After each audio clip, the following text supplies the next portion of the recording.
everybody, Arthur here with another figure review, and today we have Humpty Dumpty, and he's all these pieces. Now, we actually have Cull Obsidian, as you guys have probably seen if you've been watching my videos. If you have, thank you so much, and you guys can see that I actually finally have all the parts to make Cull Obsidian. So let's go ahead and start slapping on some parts.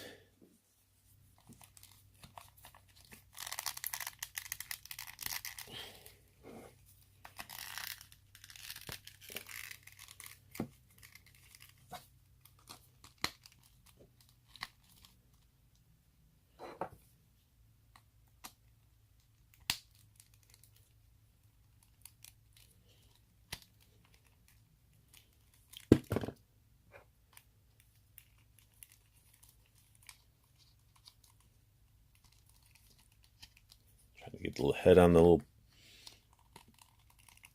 There we go.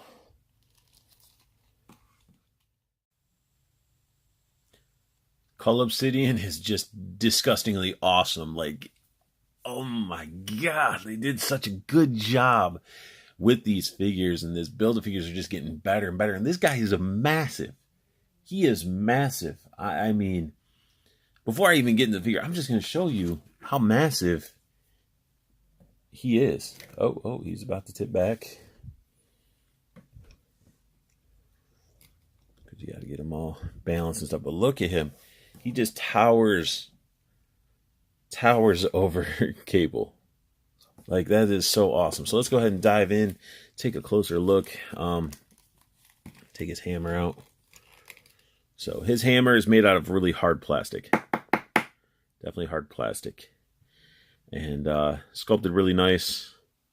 You know, you could add some details, wash to it, however you want to do it, but it just looks awesome. It looks like it's a futuristic hammer that would wreck some people.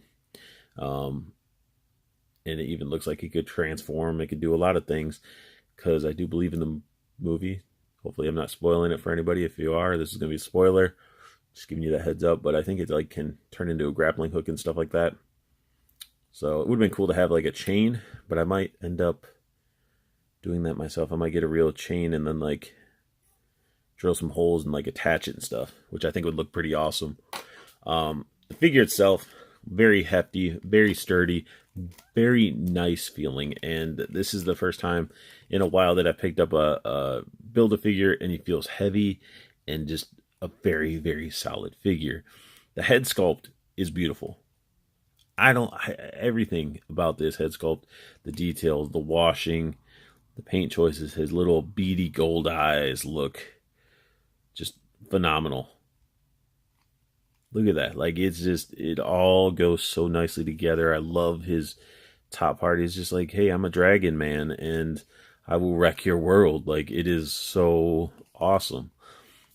And yeah, I mean, his head articulation, he can look up that far. You know, he can look down quite a bit. I mean, you can sort of either tilt it that way or you can just let it slide the disc hinge down and just sort of have him resting his chin on his giant pecs. But, you know, he can do the quagmire, you know, when he's doing, you know, giggity. It just is awesome. The one thing I wish they would have did the wash or painting on this silver, which can easily be done by myself. Get the really cool sculpted painted detail. They just, the choices of paint on the body and everything are just fantastic. The metallic spine looks great. The scales. There is a lot of spots like on the back, even in the arms, that could have done with a wash to make it pop, because this sculpt is phenomenal.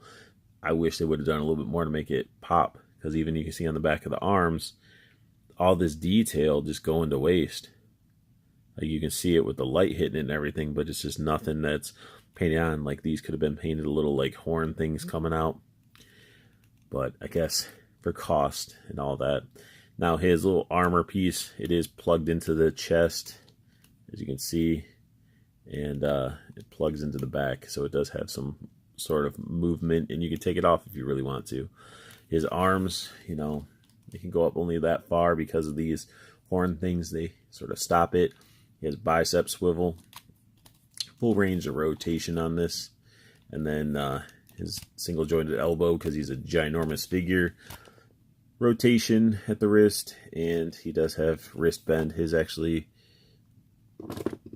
well, it's not wanting to do it, but it's up and down like a, you know, that type of motion.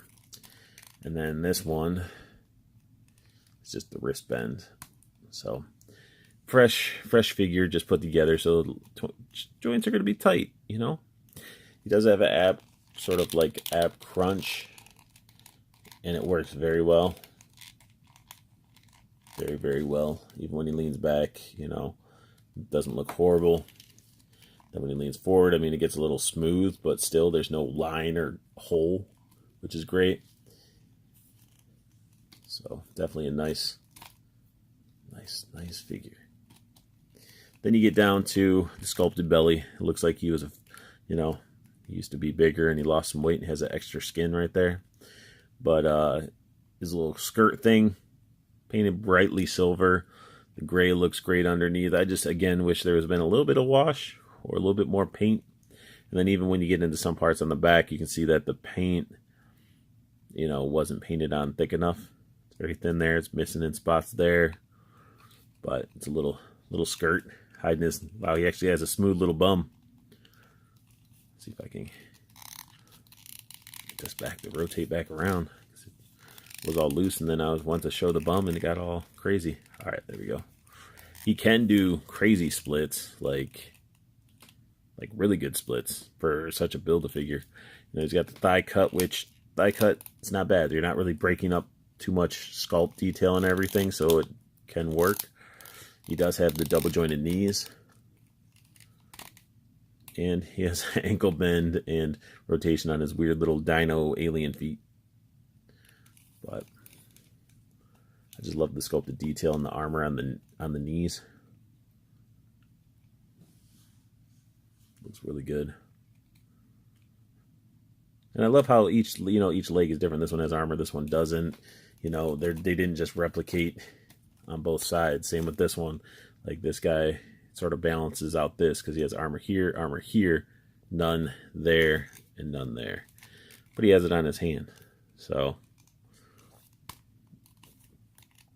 yeah, this figure is awesome and just massive. I love it. So you can really get some good poses out of him. And I'm gonna say this, guys, you know, playing with them and just like having them in hand, again, probably one of the most solid, least hollow feeling Build-A-Figures. And besides trying to play the balance game of trying to pose him, he is a very, very, very nice figure and probably one of the best qualities. Like I'm gonna say it, just the feel of the figure, hands down, it's got to be the most solid feeling Build-A-Figure that we have at this size. Because a lot of times when we're dealing with this stuff, you know, we're getting hollow bodies that are like massively hollow. But I would say he's up there. Definitely one of my favorite Build-A-Figures right now. Like I'm gonna say it, guys. I feel this guy sort of, he poops on the lizard and Sasquatch. Even Man-Thing. I mean, Man-Thing, like this guy is beautiful. Such a beautiful figure. And again, you can just sort of pose him how you want. He poses very, very well for being such a ginormous figure. I like it. I like it a lot. So that sums up my my review of the Cull Obsidian Build-A-Figure. If you guys like what you saw, definitely hit that thumbs up. Subscribe if you're new to my channel. And for you guys to be up to date on your latest collectibles, make sure you guys are in that Toyco Facebook group. Link is down below. You'll be up to date on pre-orders and you get some good deals on those. And if you don't want to join the Facebook group, that's okay. You can always check out the website down below, the link. Check out all the good deals and prices on some of those figures. And don't forget to use the promo code UNBOXTOYCO. can use it every day, all you want. It's an unlimited coupon you guys can use. 5% off your entire order. Nothing wrong with that, in my opinion. 5% off, and it's already priced really well. So definitely check it out. And as always, I want you guys to have the best luck hunting. Keep on collecting, and have a beautiful day.